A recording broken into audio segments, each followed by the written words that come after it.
This episode is dedicated to the most significant love affair of all, the one you have with yourself. So if you're ready to learn how to send the sparks flying and why that will help you say yes to more of what you want, stick around and let's talk about exactly that. Welcome to the Self-Creation School podcast for women who are ready to ditch mediocrity, step up and get more of what they want, and finally say yes to a life that sets their soul on fire. I'm your host, Leanne Letica, self-creation coach, founder of the Self-Creation School, and queen of yes. If you're ready to play life by your own personal rulebook and give yourself permission to say yes to yourself and your wildest dreams, this podcast is the place for you. Hello, my beautiful friends, and happy Valentine's Day. Today, I'm focusing on a topic that's close to my heart and one that I believe is crucial for every woman listening: romancing yourself. In the spirit of love, especially today, while the world often zooms in on romantic partnerships, let's not forget the most enduring relationship we have is with ourselves. So this episode is all about nurturing that inner connection, about recognizing the incredible importance of self-awareness and self-love. We'll be exploring how the stories you tell yourself shape your life and how by rewriting these stories, you can cultivate a deeper, more loving relationship with the person you spend every single moment with, yourself. Imagine for a moment the freedom, the joy, the sense of empowerment that comes from truly loving and accepting yourself, from fully celebrating your strengths and fully embracing your imperfections. Imagine having a self-wealth bank account that is abundantly overflowing with all things self, like self-love, self-acceptance, self-trust, self-belief, self-confidence, self-worth. Let me tell you, that kind of bank account sets the scene for a one-of-a-kind love affair that will powerfully translate into a life that is every bit as rich. So if you're ready to experience a profound love affair with who you truly are, stay tuned. This is going to be a conversation filled with insights, practical advice, and real talk about loving yourself in the most authentic, meaningful way. And stick around right to the end because I have a very special Valentine's Day gift for you that I don't think you'll want to miss. So let's begin this conversation by going straight to the very heart of your relationship with yourself. At the very core of this relationship is a concept that is as simple as it is profound. And what I'm talking about is self-awareness. Self-awareness is our ability to see ourselves clearly, to understand our desires, our quirks, our strengths, and yes, our areas for growth. It's about recognizing our emotions, our reactions, and the thoughts that flutter through our minds daily. It's the foundation upon which we build our relationship with ourselves. Why? Well, because the more we understand about ourselves, the more authentically we can live our lives, make decisions that align with our true selves, and, of course, love ourselves deeply and completely. Now, imagine for a moment your mind as a mirror, reflecting back not just your physical self, but the essence of who you are. This mirror of our mind is shaped by our thoughts, our beliefs, and the stories we tell ourselves about who we are and what we're capable of achieving. These stories shape our self-perception and, in turn, the reality we live in. But here's the thing. Not all reflections in this mirror are accurate. Some are distorted by our past experiences, societal pressures, and that critical inner voice that tells us we're not enough. This is where the importance of mindful self-reflection comes in. It's about taking a step back, examining the reflections we see, and asking ourselves, is this really true? Does this belief serve me? Or is it holding me back? By engaging in this practice of mindful self-reflection, we can begin to question and ultimately rewrite the stories that no longer serve us. And this isn't just about positive thinking, by the way. It's about creating a more accurate, more compassionate mirror that reflects our true worth and potential. It's about moving from a place of self-judgment to one of self-compassion, and from a place of doubt to one of belief in our own capabilities. So as we move through today's conversation, I invite you to think about your own mirror of the mind.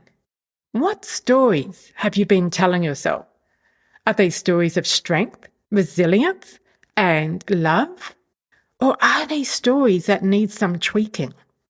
And I want you to remember that the goal here isn't to critique yourself, but to get curious about yourself. Curiosity is the key to unlocking a deeper level of self-awareness and ultimately to romancing yourself in the most beautiful and profound ways. Keeping an open heart and an open mind will allow you to get to know and love yourself at the deepest possible level. And what I have come to realize over the years is that the more we know and love ourselves, the richer our lives become in all the ways that actually matter. And not just today or momentarily, but every single day. Now, I want to share with you how you can actively romance yourself and shape the outcomes in your life by rewriting your self-stories to nurture a stronger sense of the foundational aspects of your self-concept. So, for example, your self-confidence, your self-trust, your self-belief, and so on. I simply can't stress this enough. The stories you tell yourself about yourself, that is who you are, your abilities, and your worth, they play a pivotal role in how you feel and the actions you take. They can either increase your self-worth and expand what you are capable of, or deplete your self-worth and restrict you. That's why recognizing and reshaping these stories is a powerful step towards not just romancing yourself, but also unlocking your full potential. It's about turning the stories that confine you into ones that define you, and doing so on your terms. To begin rewriting your self-stories, you first need to identify the limiting stories you've been carrying around about yourself. These are the stories that whisper, you're not good enough, that your dreams are too big, or that you don't deserve happiness. To uncover these stories, I invite you to ask yourself these 3 questions. What do I believe about my capabilities and worth? Are there areas in my life where I feel stuck or held back, and why? How do I speak to myself when I face challenges or setbacks? Reflecting on these questions can reveal the stories that are influencing your self-perception and holding you back. And remember, this is not about self-criticism. It's about self-discovery. It's about approaching yourself with curiosity and compassion, with an open heart and an open mind ready to understand and transform these limiting self-beliefs that you are holding on to. Now, once you have identified these limiting self-stories, the next step is to rewrite them. And listen, this process isn't about denying your past experiences or your feelings. Instead, It's about changing the lens through which you view yourself and your capabilities. So, here are some steps to help you rewrite your limiting self stories. Begin by identifying the specific story you've been telling yourself and which aspect of yourself is behind it. And here's what I mean by that. Let's say your story is, I can't succeed in my career. I want you to go deeper to understand which aspect of yourself is really at play here. Is it because you believe you aren't good enough? So it could be your self-worth at play. Or maybe it's because you have a fear of public speaking, in which case it might be your self-confidence that's fueling this story. When you pinpoint the underlying self aspect of your stories, you can target your rewriting efforts so much more effectively to increase your self-wealth bank balance. And when you have a healthy self-wealth bank account, you open a door to a world of possibilities. So once you have identified your story and its underlying self aspect, the next step is to challenge its truth. Ask yourself, is this belief I hold about myself absolutely true? And then look for the evidence that proves otherwise. For instance, if you believe you can't succeed in your career due to a lack of self-confidence in public speaking, recall the times when you have communicated effectively, both in and outside of your career. Maybe you were MC at a wedding, or you held the conversation captive at a recent dinner party. If your story is rooted in self-worth, remind yourself of accomplishments and moments, again, in and outside of your career, where you felt valued and recognized. Now, the beautiful thing about tapping into the underlying self aspects of your stories is that if you really cannot find any evidence that supports a time when you spoke confidently or your accomplishments were recognized and valued, for example, you can look for evidence of your self-confidence or your self-worth in times when you felt that way, when you felt confident or you felt worthy. And again, this could be in any aspect of your life. And what this does is it allows you to see that you can feel confident or worthy or whatever your self aspect is, that it is possible. And finding the evidence that disproves your self story in any way encourages a powerful shift in perspective from a fixed mindset, I can't succeed because my skills aren't good enough, I can't succeed because I lack confidence, to a growth mindset. My skills have helped me succeed before, so they can and will again. I have confidence in other areas of my life, so I can develop my confidence in this area too. Importantly, you shape the foundations of your limiting stories at their very core and discover that your underlying self-story can, in fact, be different. And with the evidence you've gathered, you are now ready to write a new story that celebrates your relationship with yourself and increases your self-wealth. So the final step is to rewrite your self-story. And the best way for me to explain this is to give you some examples. Let's take the story, I can't succeed in my career because I'm not a good public speaker.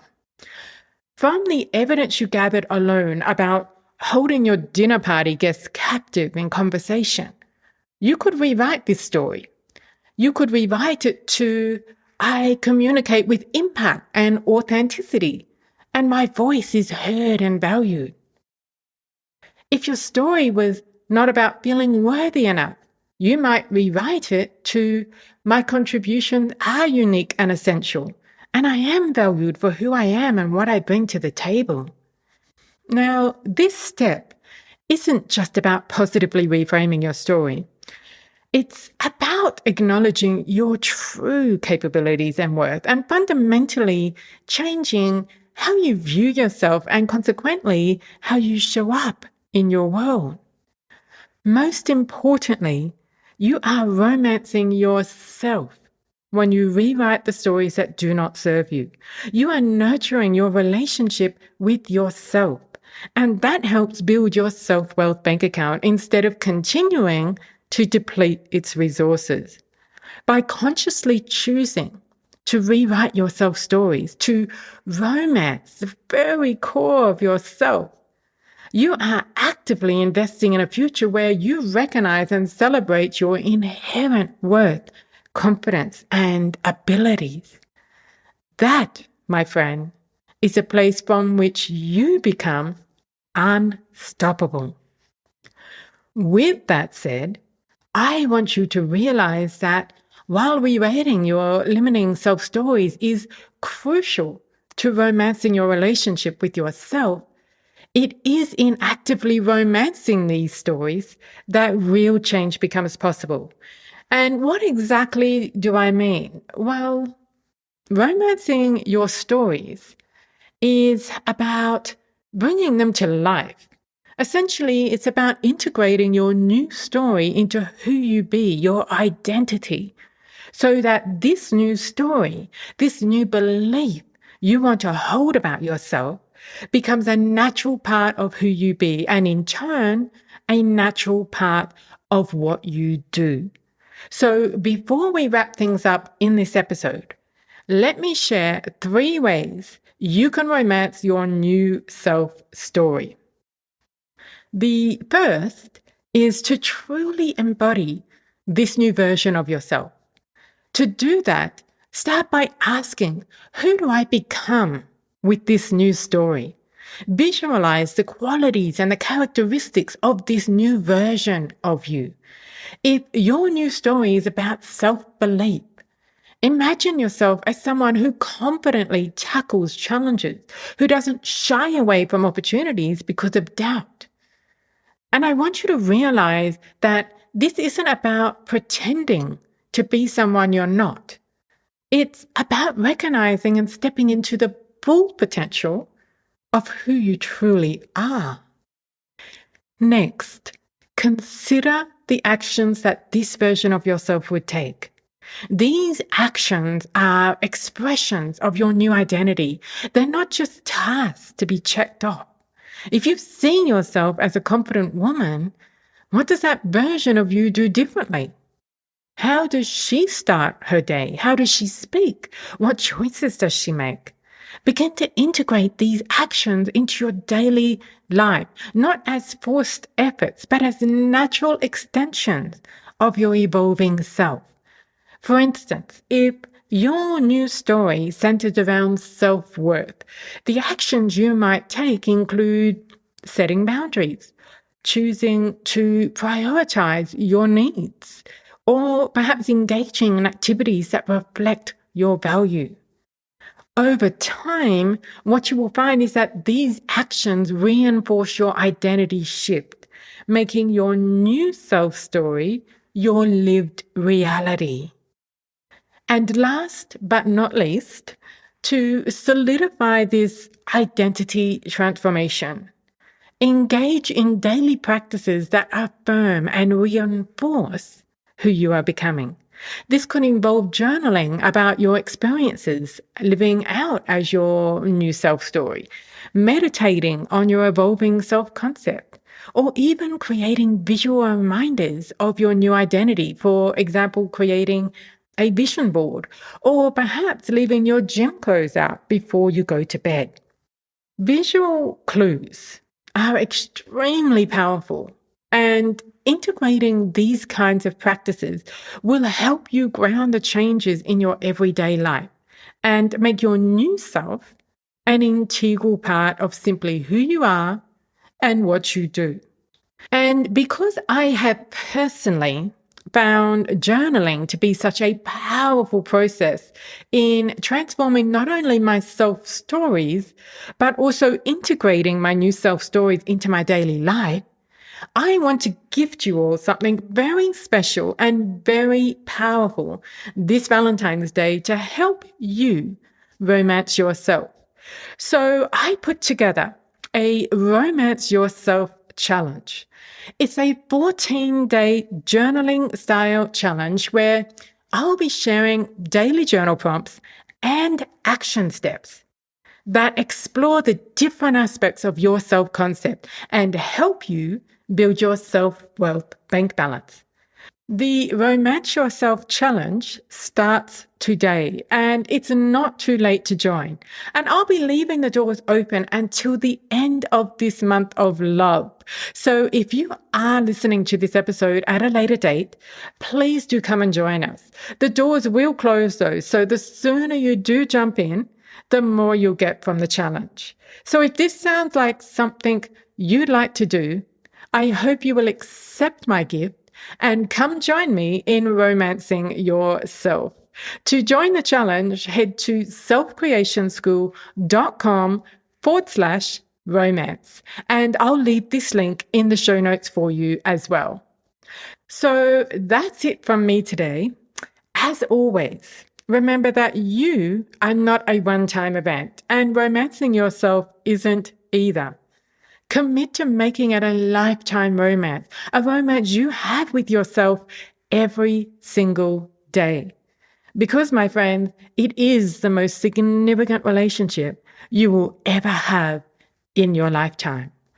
I hope I have inspired you to say yes to yourself, to spark a romance with yourself starting today.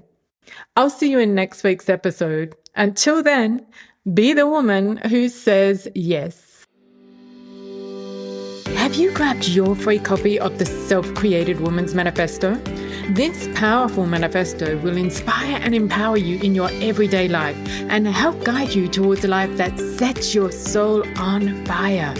It's the must-have statement for every woman on the path of self-creation, and the best part is you can grab your copy right now for free. Set your everyday up for success and head over to selfcreationschool.com/manifesto to download your free copy of this powerful manifesto today. That's selfcreationschool.com/manifesto. I'll see you there.